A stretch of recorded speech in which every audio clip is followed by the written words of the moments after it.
அவரை பொறுத்தளவில் மக்களவை தேர்தலில் அவர் காங்கிரஸையும் பாஜகவையும் எதிர்க்கக்கூடிய ஒரு அரசியல் சக்தியாக இருக்கிறாரு.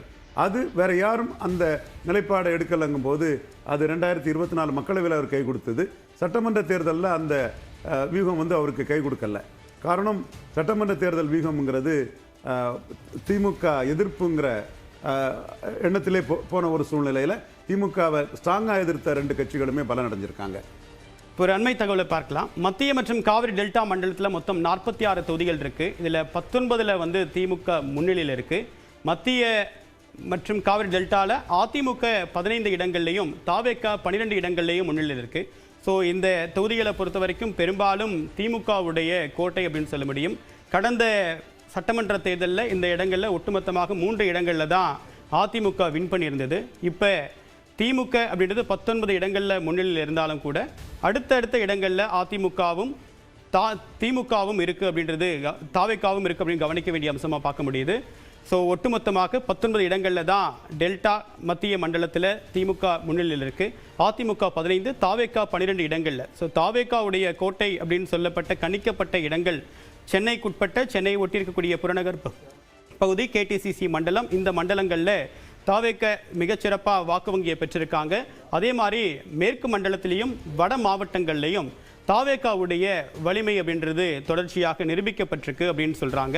இன்னொரு பக்கம் சில இடங்களில் திமுகவுடைய கோட்டையில் ஒரு மிகப்பெரிய பாதிப்பை தாவேகா ஏற்படுத்தியிருக்கு.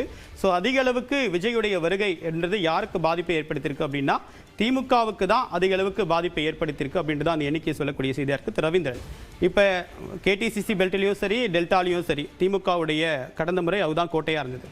இப்போ இந்த இடங்களில் இவ்வளவு எளிதாக தாவேக முன்னிலையில் இருப்பதற்கான காரணம் என்ன? அவங்களுடைய பெர்ஃபார்மன்ஸ்க்கு என்ன காரணம் நினைக்கிறேன்? இதுதான் திமுகவுக்கு கூட்டணி கட்சிகளோட அந்த வாக்கு வங்கி சோசியல் இது கை கொடுக்காத ஒரு சூழ்நிலை ஆகிப்போச்சு. அரசியல் களத்துக்குள்ள திமுக எந்த மக்களுக்கான ஒரு சக்தியாக இருந்தாரோ அதை திரைத்துறையில் அதை விஜய் தொடர்ந்து காட்டிகிட்டு இருந்தார். அது அரசியல் களத்துக்குள்ளேயும் அவருக்கு டிரான்ஸ்லேட் ஆகிட்டு. நான் என்போன்றவர்கள் அவர் திமுக விட்டு பிரிஞ்சு திமுகவுக்கு வெளியே இருந்த ஒருத்தருங்கிறனால அந்த பிரிவு மக்களோட வாக்கு அவரால் எடுக்க முடியாது. அது திராவிட முன்னேற்ற கழகத்துக்கு தான் போகுங்கிற அடிப்படையில் நான் ரொம்ப தெளிவாகவே இருந்தேன். ஆனால் அவர் திரைத்துறையில் காட்டின அந்த பிம்பங்கள் நிஜத்தில் அரசியல் களத்துக்குள்ளே அவர் கிடைச்சது ஆச்சரியமான ஒன்று தான். அது கிடைக்கக்கூடாது, அது கிடைக்கிறது நியாயம் இல்லைங்கிற கருத்துக்களை நம்போன்றவர்கள் கடுமையாக பிரச்சாரம் பண்ணினாலும் அவருடைய பாப்புலாரிட்டியில் அது அடிபட்டு போச்சு. அவருடைய திரைத்துறை பிம்பம் அவருக்கு நிஜத்திலே ஹெல்ப் பண்ணி கொடுத்துட்டு. விஜயுடைய அரசியல் 2031 தான் அப்படின்னு பரவலாக பேசினாங்க. இப்போ இந்த தேர்தலையே ஒரு மிகப்பெரிய அளவுக்கு பெர்ஃபார்மன்ஸ் பண்ணியிருக்கிறது மூலமாக ஸ்டாலின் இபிஎஸ் 2 பேருக்கு ஈக்குவலான லீடராக தன்னை நிறுத்திட்டாரா? மக்கள் அங்கீகரிச்சிட்டாங்களா? இந்த தேர்தலை பொறுத்தவரை 2 வரையும் தாண்டி நிரூபிச்சிருக்கிறார். அவர் 38 விழுக்காடு கூட்டணி இல்லாமல் வந்துட்டார். ஸோ அது ஹவ் டு அக்செப்ட் தட். அடுத்த கட்டம் எப்படி இருக்குது, அவருடைய அரசியல் கூட்டணி கணக்குகள் அரசியல் நகர்வுகளில் அவர் செல்வாக்க தக்க வைப்பாராங்கிறது வரும் தேர்தலில் தான் அது சொல்ல முடியும். இப்போ அசான் டேட் இந்த எலெக்ஷனில் அவர் நம்பர் 1 லீடருங்கிறத நிரூபிச்சிட்டாங்கிறதா 100% உண்மை. பாஜகவும் தாவேகாவும் இனிமேல் எப்படி ஒர்க் பண்ண போகிறாங்க?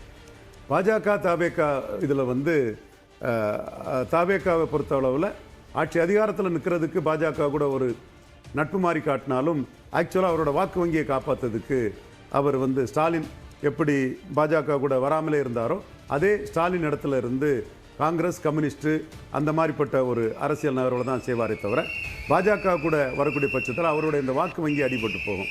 ஸோ வாக்கு வங்கி தான் ஒவ்வொரு அரசியல் கட்சிக்கும் முக்கியங்கும் போது தன்னோட வாக்கு வங்கியும் அதிகாரமும் தான் முக்கியம். ஸோ வாக்கு வங்கி அடிபட்டு போகுங்கிற சூழ்நிலையில் அவர் பாஜக கூட எந்த நெருக்கத்தையும் காட்ட மாட்டார்.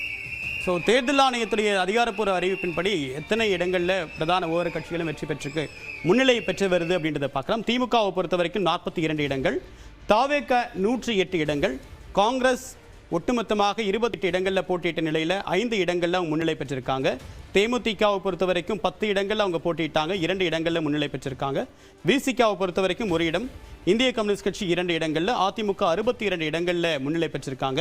நாம் தமிழர் கட்சி எந்த இடத்துல முன்னிலை பெறலை. பாஜக 3 இடங்கள், பாஜக 27 இடங்களில் போட்டியிட்டாங்க. பாமக 16 இடங்களில் போட்டியிட்டாங்க, 5 இடங்களில் முன்னிலை பெற்றிருக்காங்க. அமமுக 1 இடத்திலும், மார்க்சிஸ்ட் கம்யூனிஸ்ட் கட்சி 1 இடத்திலும் முன்னிலை பெற்றிருக்காங்க.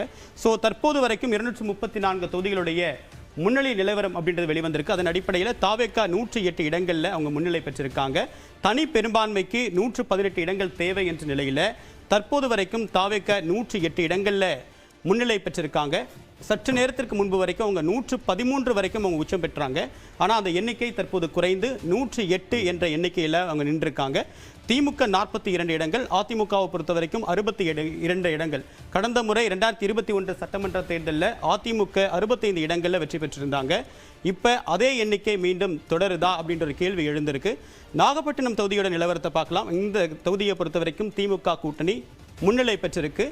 ஜவாஹிருல்லா மனிதநேய ஜனநாயக கட்சியுடைய தலைவர் ஜவாஹிருல்லா அவர்கள் தற்போது 11,290 இடங்களில் முன்னிலை பெற்றிருக்காரு. இப்போ கதிரவன் அதிமுக தரப்பில் போட்டியிட்ட வேட்பாளர் 7,213 வாக்களை பெற்றிருக்காரு.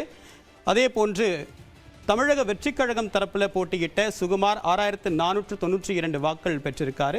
ஸோ ஒட்டுமொத்தமாக நாகப்பட்டினம் தொகுதியில் திமுக கூட்டணி முன்னிலை பெற்றிருக்கு. வாக்கு வித்தியாசத்தை பொறுத்த வரைக்கும் 4,077, சராசரியாக ஒரு 50,000 வாக்கள் எண்ணியிருக்காங்க. ஒவ்வொரு தொகுதியிலும் ஏறக்குறைய சராசரியாக 2 லட்சம் வாக்கள் இருக்கக்கூடிய நிலையில் இப்போ வரைக்கும் ஒரு 50,000 வாக்கள் எண்ணப்பட்டிருக்கு. இன்னும் 1.5 லட்சத்திற்கும் அதிகமான வாக்கள் எண்ணப்பட வேண்டியிருக்கு. ஸோ தொடர்ச்சியாக தாவேகாவுடைய எண்ணிக்கை தற்போது 1 உயர்ந்திருக்கு. 109 இடங்கள் முன்னிலை பெற்றிருக்காங்க. அதிமுக திமுகவுடைய எண்ணிக்கையும் தொடர்ந்து மாறுபட்டு வருது. அதிமுகவுடைய எண்ணிக்கை 68 இடங்களில் முன்னிலை பெற்றிருக்காங்க. திமுகவுடைய எண்ணிக்கை 57 இடங்களில் முன்னிலை பெற்றிருக்காங்க.